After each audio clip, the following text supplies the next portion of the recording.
ओम नमः शिवाय। क्या आपके ऊपर किसी ने कुछ कर दिया है? आपको ऐसा लगता है कि आपके ऊपर किसी ने ब्लैक मैजिक कर दिया है? तो इस तरीके की चीज़ों से हम कैसे बच सकते हैं?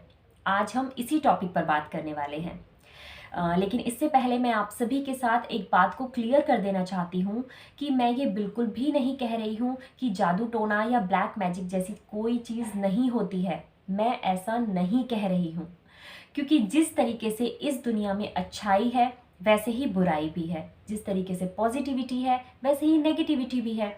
लेकिन मैं यहाँ पर सिर्फ ये बात करना चाहती हूँ कि हम लॉ ऑफ अट्रैक्शन की हेल्प से इससे कैसे बच सकते हैं। तो इसके बचाव पर बात करने से पहले मैं आप सभी के साथ एक एग्जाम्पल शेयर करना चाहती हूँ। जब भी किसी व्यक्ति को कोई बड़ी बीमारी हो जाती है तो डॉक्टर्स और उस पेशेंट के फैमिली मेम्बर्स उस इंसान को खुश रखने की कोशिश करते हैं, उस इंसान को स्ट्रेस से दूर रखने की कोशिश करते हैं।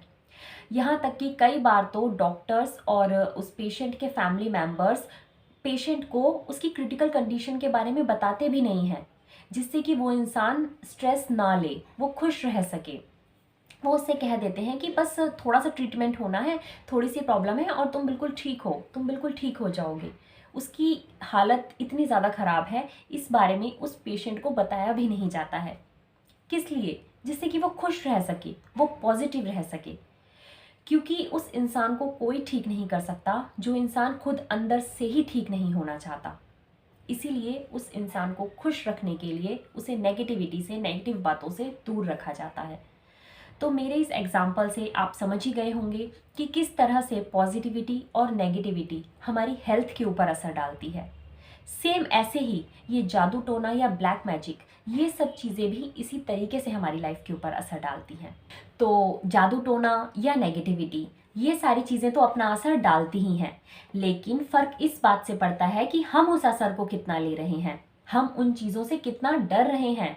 हमें काले जादू के बारे में सोच सोच करके उससे डरना नहीं है, बल्कि हमें उसके बारे में सोचना ही नहीं है।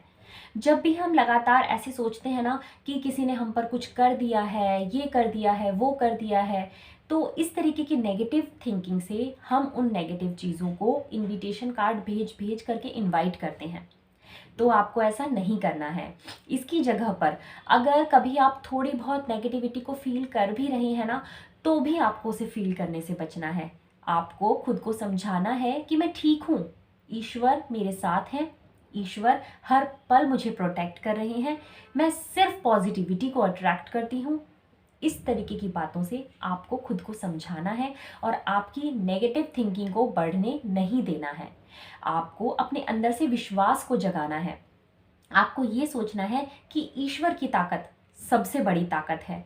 अरे काले जादू की ताकत तो ईश्वर की ताकत के आगे तिनके के बराबर भी नहीं है। और मुझे काले जादू पर नहीं बल्कि ईश्वर पर विश्वास है, उस परमपिता परमेश्वर पर विश्वास है। आपको अपने अंदर से इसी विश्वास को जगाना है। देखिए, जैसी एनर्जी आप अपने अंदर से निकालेंगे ना, वैसी ही चीज़ों को आप अपने जीवन में अट्रैक्ट करेंगे। इसलिए जादू टोने वाली एनर्जी को क्रिएट मत कीजिए, बल्कि ईश्वर पर विश्वास की एनर्जी को क्रिएट कीजिए। फिर देखिए, ये जादू टोना आपका कुछ भी नहीं बिगाड़ पाएगा, क्योंकि आपकी पॉजिटिविटी बहुत हाई लेवल पर होगी। और अगर कभी आपको जादू टोने के सॉल्यूशन से रिलेटेड किसी से बात करनी हो, तो उस इंसान को तो आप अपनी रियलिटी ही बताएंगे, लेकिन उसे बताने के बाद में बार बार उन बातों को अपने माइंड में रिपीट मत कीजिए और हर किसी के साथ शेयर मत कीजिए। सिर्फ वहीं पर शेयर कीजिए जहाँ से आपको कोई सॉल्यूशन मिल सकता है।